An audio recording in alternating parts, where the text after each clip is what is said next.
You checked your phone again. Not because you expected anything, but because some part of you hoped. And when there was nothing there, no text, no reply, no sign that the person you are giving everything to is thinking of you even half as much as you are thinking of them, something quiet broke inside you. Not dramatically. Not in the way movies show heartbreak, no screaming, no throwing things. Just a small, slow sinking. Like the air leaving a room no one noticed was sealed. And here's what nobody talks about. The most painful part of a relationship isn't the big betrayal. It's not the screaming match. It's not even the breakup. It's the quiet moments. The unanswered question. The effort you gave that was never acknowledged. The version of yourself you slowly stopped being, because somewhere along the way, you started editing yourself for someone else's comfort. You are not broken. You are not needy. You are not asking for too much. You are just a human being who was never taught how to love without losing yourself in the process. And that is exactly what we are going to change today. Let me describe something you might recognize. You meet someone. And at first, everything feels like spring, that particular kind of aliveness that makes ordinary things feel meaningful. The way they laugh at your jokes. The way a text from them can change the entire temperature of your afternoon. You start to build something.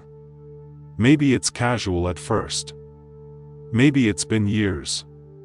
But somewhere along the way, without realizing it, you start to organize your emotional life around them. You check if they seem distant.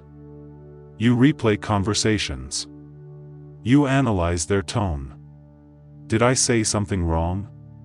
Why did they seem cold this morning? Are they pulling away?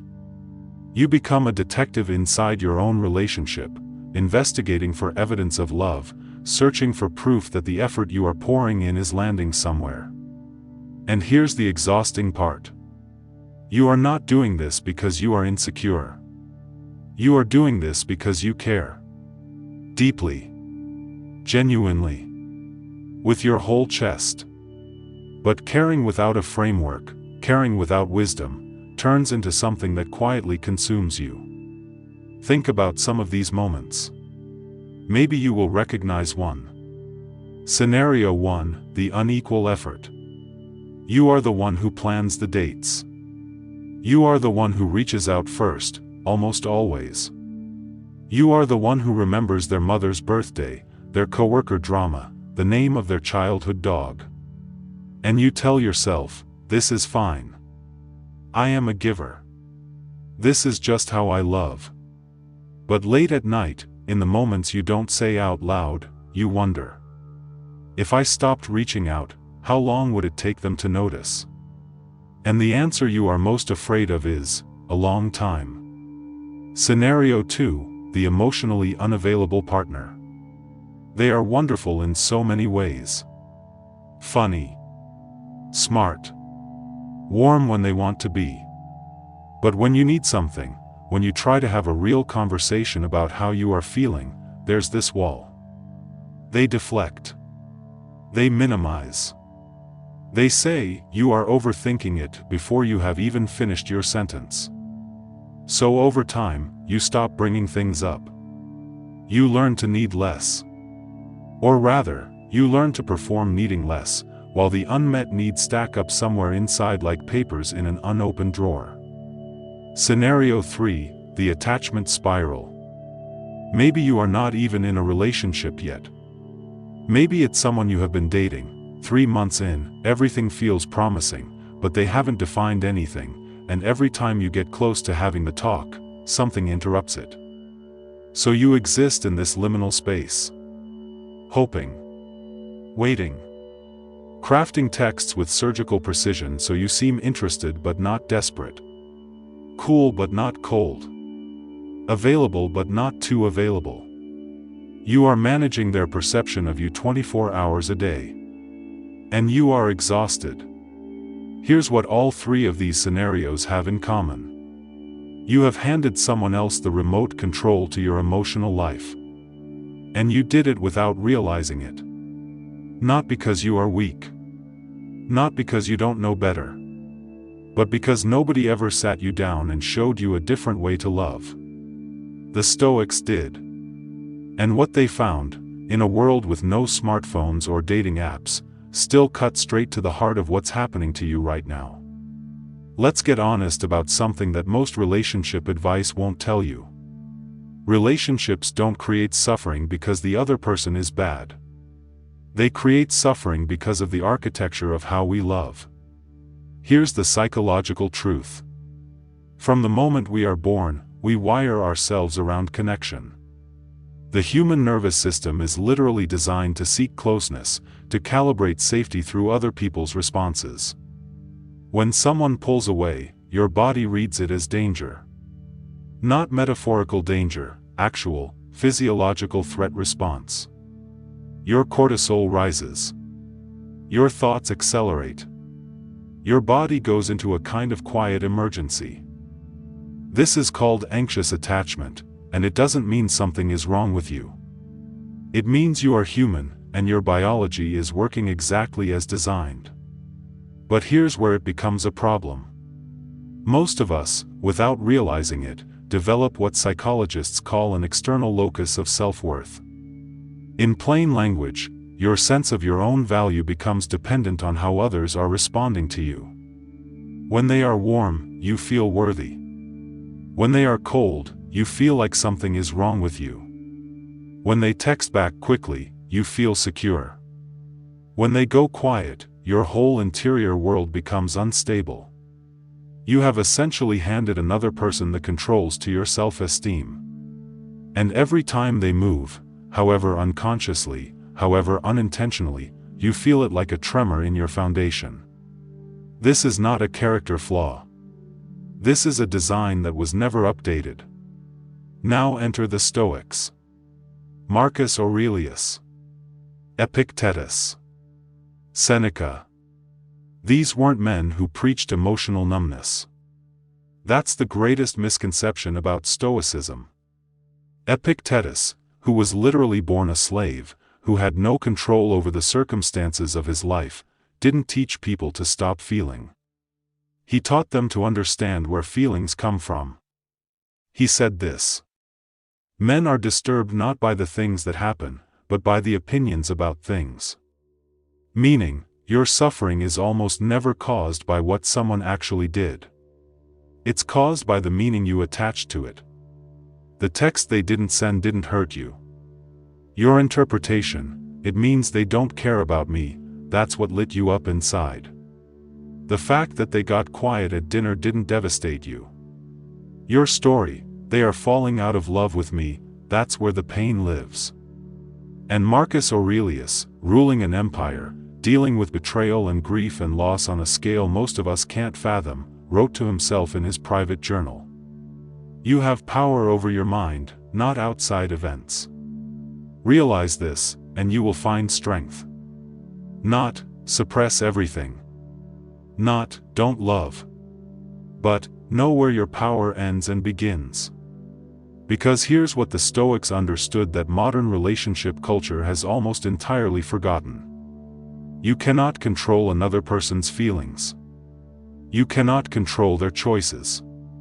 You cannot control whether they stay. You can only control yourself. And that boundary, that clean, honest line between what is yours and what is not, is the beginning of real freedom in every relationship you will ever have. Here are 5 Stoic lessons that will change how you love. Lesson 1: Love without attachment to outcome. Here's something that sounds almost dangerous the first time you hear it. You can love someone fully without needing them to love you back in a specific way. Let that sit for a second. Because our whole cultural script around romance says the opposite. It says, love is a transaction. You give, they give. You show up, they show up. The math should balance.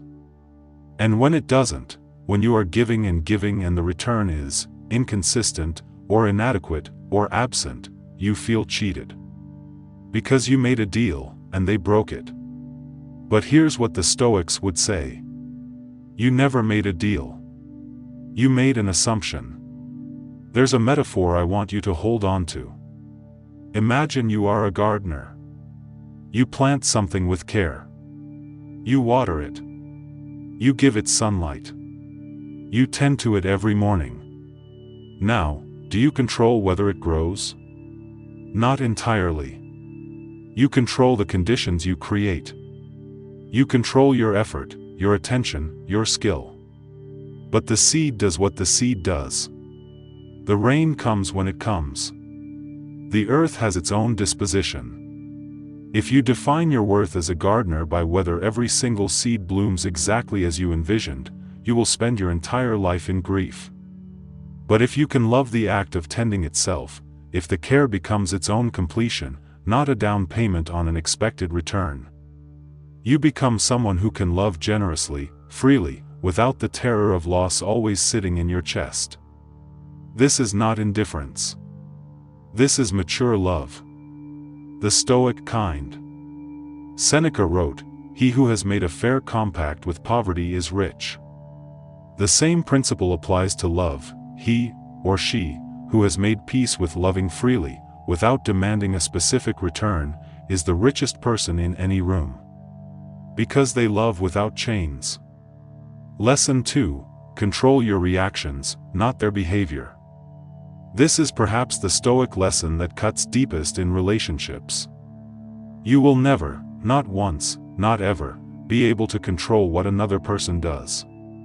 You cannot make them communicate better. You cannot make them prioritize you. You cannot make them be ready for what you are ready for. You cannot make them stay. I know that sounds like defeat. But keep listening. Because here's what you can control, and it is everything. You can control how you respond.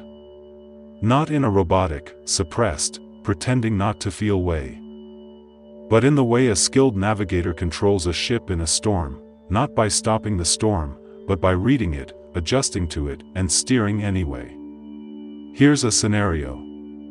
Your partner comes home sharp-edged and distant. They barely speak at dinner.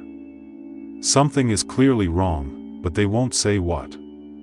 And your nervous system immediately interprets this as a personal verdict.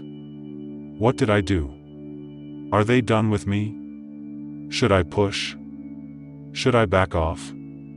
Should I ask again? The uncontrolled reaction, you either pursue aggressively, pressing for answers until the conversation becomes a fight, or you shut down completely, punishing their silence with your own.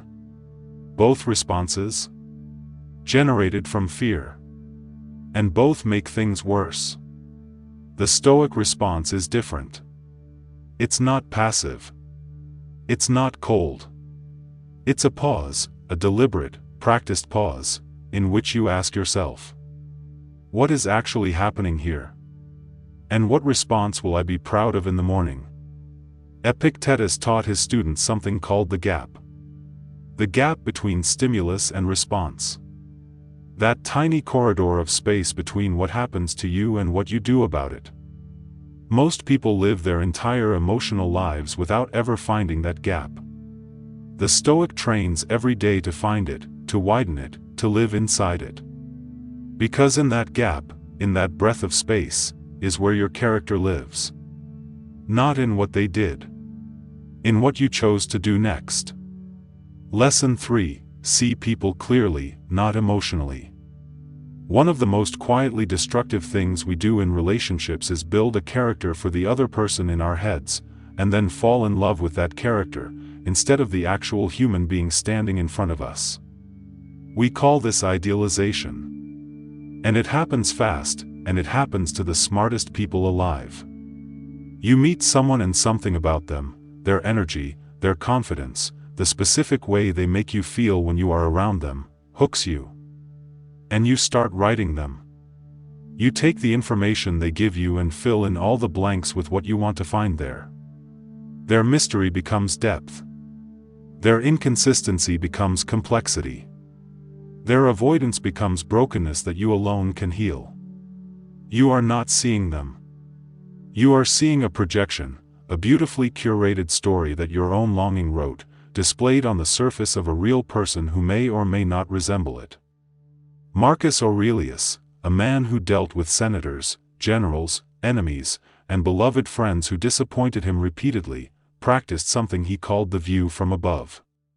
Pulling his perception upward, away from emotion, to see situations with clarity rather than feeling.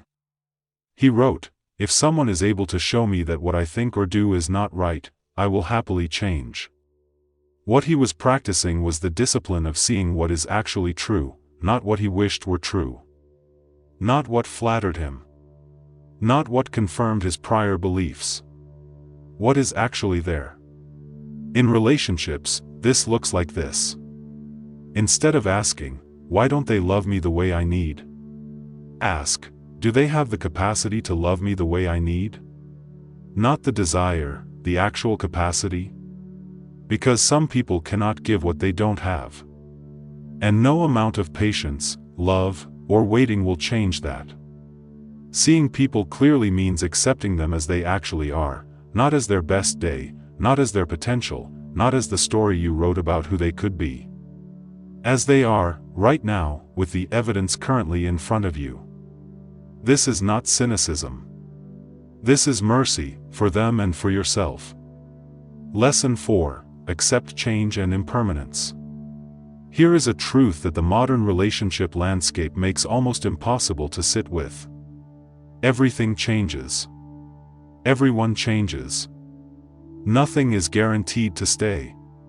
The person you fell in love with 3 years ago is not exactly the same person sitting across from you tonight. And neither are you. You have both been reshaped, by experience, by growth, by loss, by the small daily accumulations of who you have become. And sometimes, and this is the part that breaks people, sometimes two people grow in different directions. Not because of failure. Not because love wasn't real. But because life is not static, and neither are human beings. The Stoics had a practice called memento mori, a meditation on the impermanence of everything. Including people. Including relationships. But here's the misunderstanding: this practice wasn't designed to make you detached or mournful. It was designed to make you present. When you genuinely understand that nothing lasts forever, not the good, not the bad, not the person, not the season, you stop taking the good for granted. You stop fighting the changes. You stop white-knuckling the moments that are already slipping through your fingers. Instead, you learn to be here. Fully. Without the constant background noise of what if this ends. Because it will end. In some form. Everything does. And that's not tragedy. That's the nature of anything real. Seneca wrote, and this line should live somewhere in your chest. Omnia aliena sunt, tempus tantum nostrum est. Everything is foreign to us. Time alone is ours.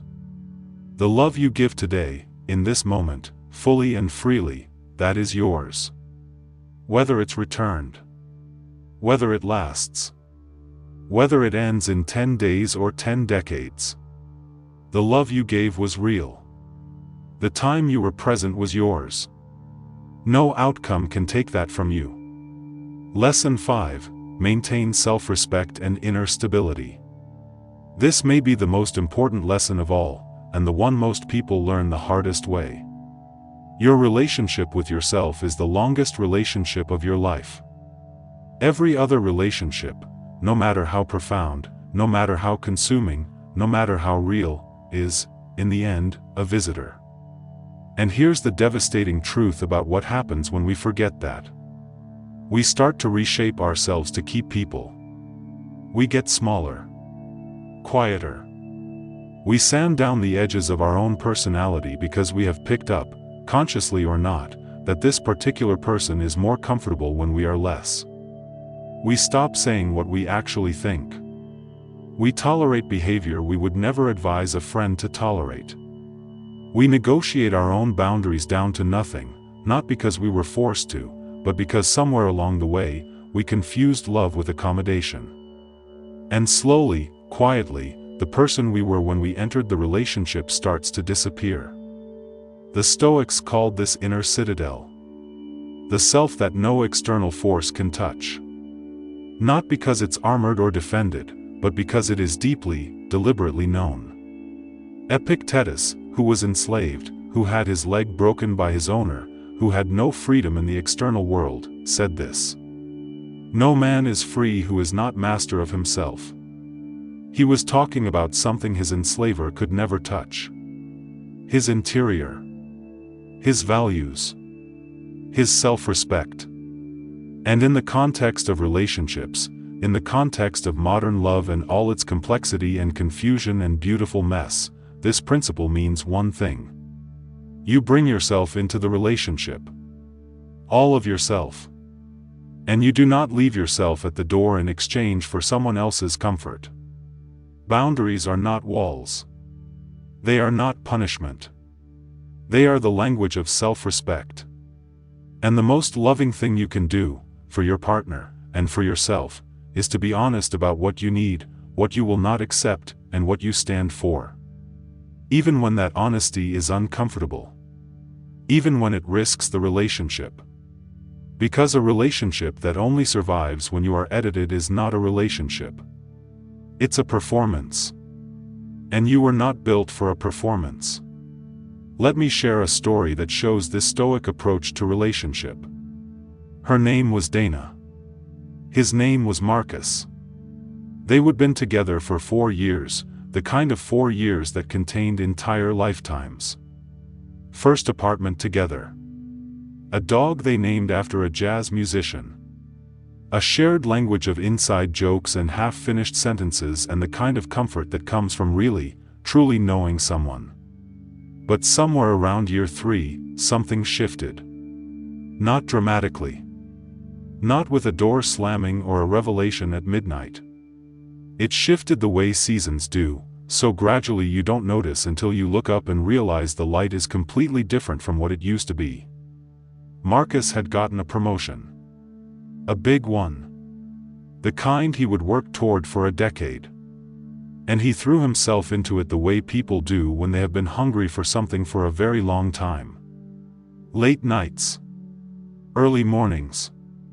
Weekends absorbed by work calls and strategy sessions and the particular intensity of someone finally arriving at something they would dreamed of.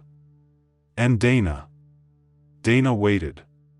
She told herself she was proud of him. And she was. She told herself she understood. And she did. But understanding something intellectually and surviving it emotionally are two entirely different experiences. And what Dana was living, though she didn't have the words for it yet, was ambiguous loss. The person she loved was still physically present. But the relationship, the easy, present, us of it, had gone somewhere she couldn't follow. So she did what many people do. She compensated. She became easier to be around. More agreeable. She stopped mentioning the things that bothered her because he was already stressed, and she didn't want to add to it. She scaled down her own needs, told herself they were optional, convinced herself that a good partner doesn't ask for things during hard seasons. She got smaller.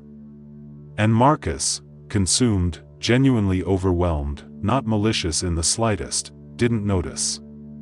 Not because he didn't love her. But because when someone makes themselves invisible to protect you, it's very easy to accept the gift of their invisibility. 6 months passed. Then one evening, a Tuesday, nothing special about it, Marcus came home to find Dana on the kitchen floor. Not hurt. Just sitting there. Back against the cabinet. Knees pulled up. Eyes not quite focused on anything. He crouched down. "Hey. What happened?" And she said something that stopped his entire universe. "I don't know how to explain it. I feel like I have been disappearing. And I am not sure you noticed." The silence after that was the loudest thing Marcus had ever heard. Here's where most couples get this moment wrong. Most couples, at this exact inflection point, do one of two things. Either Marcus defends himself, "I have been working for us, what do you want from me?" And Dana either retreats or explodes. The conversation becomes a fight about the fight, about who did what, about keeping score.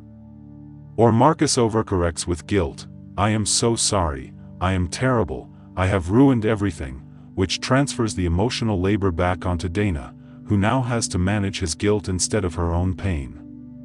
Both responses, though opposite on the surface, share the same root. Reaction from emotional flooding, not from clarity. But Marcus, and this is where the story turns, Marcus had been reading. Not as a practice, not as a philosophy. Just something he would stumbled into during a long flight. The Meditations of Marcus Aurelius. A Roman emperor talking to himself about how to be a better man. And something had lodged in him. A line he would read and reread without fully understanding until this exact moment on a Tuesday kitchen floor. Nowhere can man find a quieter or more untroubled retreat than in his own soul. He sat down next to her on the floor. The dog padded over. Put his chin on Dana's knee. Marcus didn't defend himself. He didn't explain. He didn't perform guilt. He just sat with her in the truth of the moment, and he said, "Tell me what disappearing feels like." She talked for a long time. About the restaurant table. About scaling herself down. About watching him become more and more himself while she felt like she was becoming less and less anything. And Marcus listened, not to respond, but to understand. Somewhere in the middle of it, he felt the familiar pull to interrupt, to explain, to contextualize, to defend. That old instinct to manage how he was being perceived. He recognized it. He let it pass. And what he said when she finished was quiet and real. "I got so consumed with arriving somewhere that I forgot to check if you were still next to me. That's on me. Not on you. Then, but I need to know something. Who have you been when I wasn't looking? Because I don't think you have been telling me." That question, that particular question, broke something open in Dana that she hadn't realized was locked. Because nobody had ever asked her that before. Most people in her life had always wanted the edited version. The agreeable Dana. The understanding Dana. The Dana who didn't need too much. And here was the person she would been hiding from, asking for the real version. They didn't fix everything that night. Real life doesn't work that way. But something fundamental shifted. Dana stopped performing her smallness. Marcus stopped confusing achievement for presence. They had, for the first time in months, a conversation that was actually honest. Not kind. Not careful. Honest. And what they discovered on the other side of that honesty was not destruction. It was the kind of intimacy that only exists when two people stop protecting themselves from each other. The Stoics called this virtue in action. Not virtue as an idea, but as a practice, in the specific, messy, irreducible moments of actual life. This was theirs. Everything we have covered, the philosophy, the psychology, the story, means nothing without practice. The Stoics were practitioners above all else. They didn't just believe these things. They trained them. Daily. Deliberately. Here are the practices, specific, immediate, and applicable to your life right now. Practice 1, the evening relationship audit. Not a dramatic self-analysis. Just 3 quiet questions, asked at the end of each day. 1. Did I show up as myself today, or as a performance for someone else's comfort? 2. Was there something I felt but didn't say? What would have happened if I would said it calmly? 3. Did I expect something from my partner or the person I am seeing, without telling them I expected it? That last one is crucial. Unexpressed expectations are the silent killers of relationships. We expect them to know. We expect them to notice. We build entire courtrooms in our heads, evidence, charges, verdicts, for crimes the other person never knew they were committing. The audit helps you catch yourself before the resentment builds. Write it down if you can. Not because anyone will read it, but because something about moving a thought from your nervous system to a physical page reduces its power over you. Practice 2, the 24-hour rule for emotional reactions. This one is simple and it will change your relationship in ways you cannot predict. The rule: before sending the reactive text, before having the reactive conversation, before making the reactive decision, wait 24 hours. Not 24 hours of silence and stewing. 24 hours of processing. Write what you want to say. Every word of it. Don't send it. Sleep on it. In the morning, reread it. 9 times out of 10, you will realize that the message you were about to send was written by your fear, not by your clarity. Write the new version, from the calmer, clearer place, and send that one instead. This is not suppression. This is choosing the version of yourself you want to be. Practice 3, defining your negotiables and non-negotiables. Get specific. This is harder than it sounds. A non-negotiable is not a preference. It's a value. Not, I prefer someone who texts back quickly. But, I need a partner who is emotionally present and communicates openly. Without that, this relationship is not one I can be healthy in. Sit down, alone, with no input from the person you are dating or the relationship you are currently in, and write these out. What do you actually need? Not want. Need. And then, this is the part that requires real courage. Ask yourself, am I currently receiving this? And have I been honest about needing it? Because the Stoic truth is this: you cannot expect someone to meet a need they don't know you have. Boundaries communicated are boundaries that can be honored. Boundaries kept silent become grievances. Practice 4, the voluntary discomfort practice. The Stoics practiced something called voluntary hardship, deliberately depriving themselves of comfort in small ways to build resilience and to remind themselves that their happiness didn't depend on external conditions. In relationships, this translates to something specific. Practice being alone, deliberately, without filling the space. Not isolation. Not punishment. But an intentional hour, or afternoon, or evening, in which you sit with yourself without distraction, without your phone, without the background comfort of someone else's presence. Because if you cannot be alone with yourself, you will always need someone else to manage your inner life. And that need, unconscious, unexamined, is what transforms love into dependency. The person who can be comfortably alone brings something entirely different into a relationship. Freedom. Freedom to choose the relationship, rather than need it.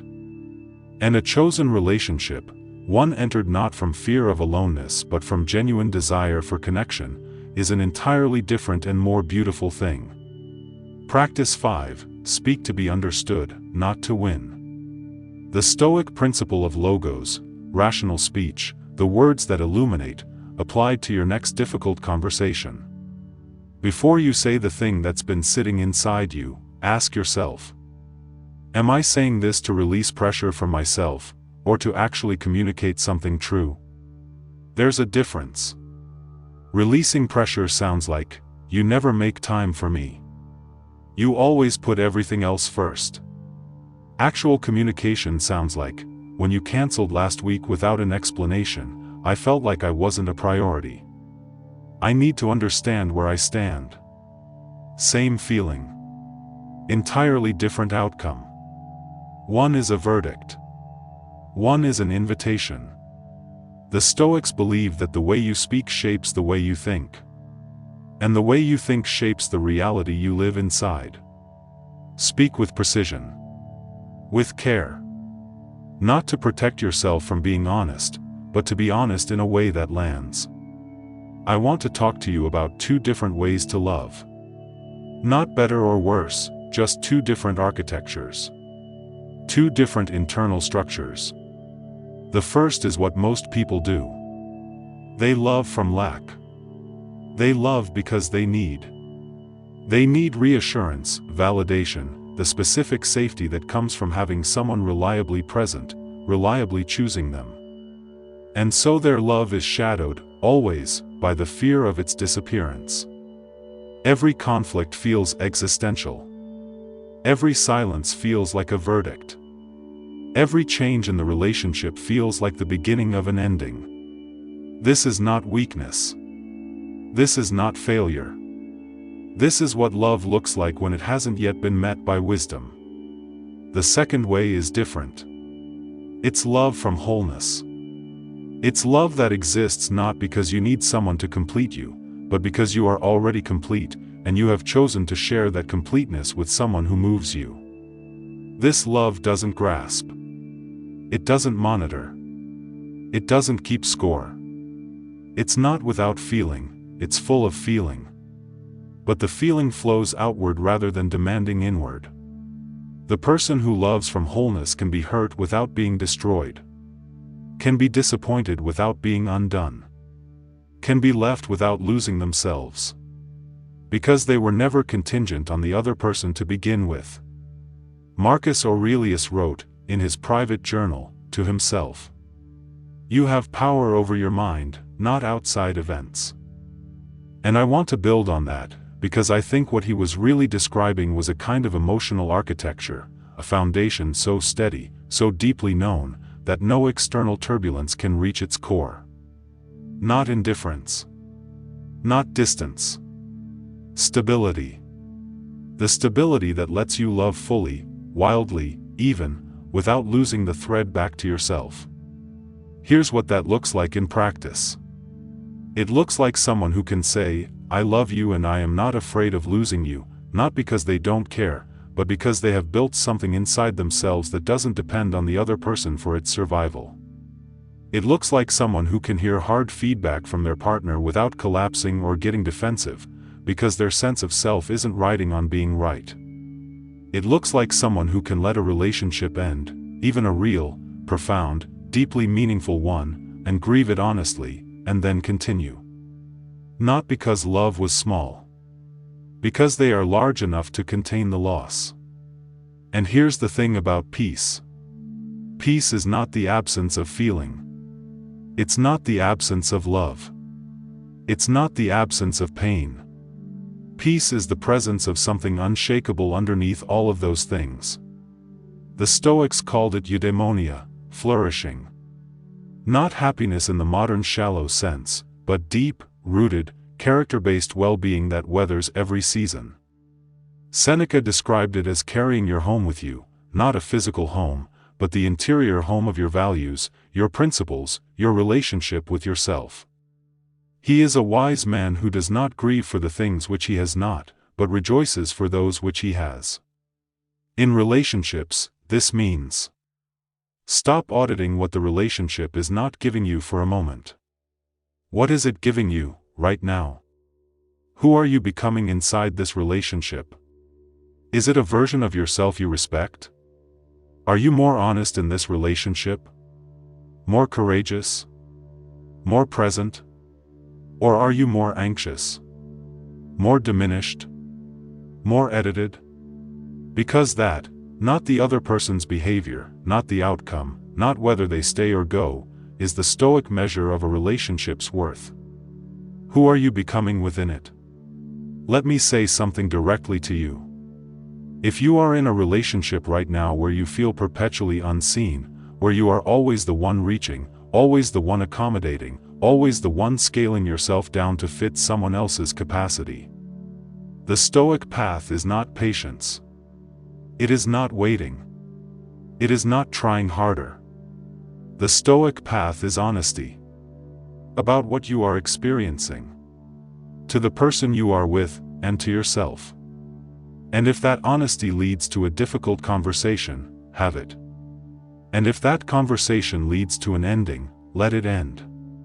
Because you are not diminished by a relationship that ended honestly. You are only diminished by one that continues at the cost of who you actually are. Love doesn't require losing yourself. I will say that again. Love does not require losing yourself. Anyone, any situation, any relationship that asks for your self-erasure as its entry price is not offering you love. It's offering you belonging on condition. And you, who were born a complete human being with your own interiority and your own worth. You are not a conditional thing. We have traveled a long way in this conversation. We started in a dark room, staring at a phone that wasn't lighting up with what we needed. We have sat with the psychology of why love creates suffering when it's built on a foundation of need and expectation. We have met the Stoics, not as ancient academics, but as people who loved, lost, grieved, struggled, and still found a way to live with extraordinary dignity and depth. We have walked through 5 principles that reframe the entire architecture of how you love. To love without clutching. To respond rather than react. To see clearly rather than through the beautiful fog of projection. To accept that everything changes, and find the gift in that truth rather than the terror. To maintain yourself, fully, honestly, non-negotiably, inside every relationship you ever enter. We sat with Dana and Marcus on a kitchen floor on a Tuesday, and we watched what happens when 2 people choose honesty over performance. And we have landed here. I want to leave you with something that is not a formula, not a technique. Just a truth, the kind that, once it lands, changes how you move through the world. The Stoic approach to relationships is not about loving less. It is about loving from a place so grounded, so honest, so deeply known to yourself, that your love becomes a gift rather than a transaction. A gift freely given. With no invoice attached. With no hidden clause that says, I am giving this to you, but I need you to give me back my worth in return. Because your worth was never on loan. It was always yours. It cannot be given to you by someone's attention. And it cannot be taken from you by someone's absence. This is the hardest thing to believe in the middle of heartache. It is also the most important. Marcus Aurelius, the most powerful man in the world, alone in his tent at the edge of a winter campaign, wrote, "Loss is nothing else but change, and change is nature's delight." He was reminding himself, not for the first time, because he needed to keep reminding himself, just like we do, that nothing lost is truly lost. That what we love, we had. That the love we gave was real, regardless of what became of it. That who we were in our best, most honest, most courageous moments in a relationship. That stays. Not with them. With us. So here is what I want you to carry from this. You don't have to love less. You don't have to protect yourself with distance. You don't have to become someone who doesn't feel, doesn't hope, doesn't reach across the table toward another human being with everything you have. You just have to do it as yourself. Fully. Honestly. With your boundaries intact and your self-respect uncompromised and your inner world, that quiet, steady place that belongs to no one but you, as your foundation. Love with your whole heart. Just keep it. Because here's the thing no one tells you about the Stoic heart. It's not a heart that loves less. It's a heart that loves better, more freely, more honestly, more completely. Because it has finally stopped being afraid of its own longing. You don't control who stays in your life. But you control who you become within it. And the person you become, through the love, through the loss, through the practice of showing up as yourself even when it's terrifying. That person is yours. Permanently. If this video spoke to you, subscribe for more Stoic wisdom. And tell me in the comments, have you ever lost yourself in a relationship? I'll see you in the next one.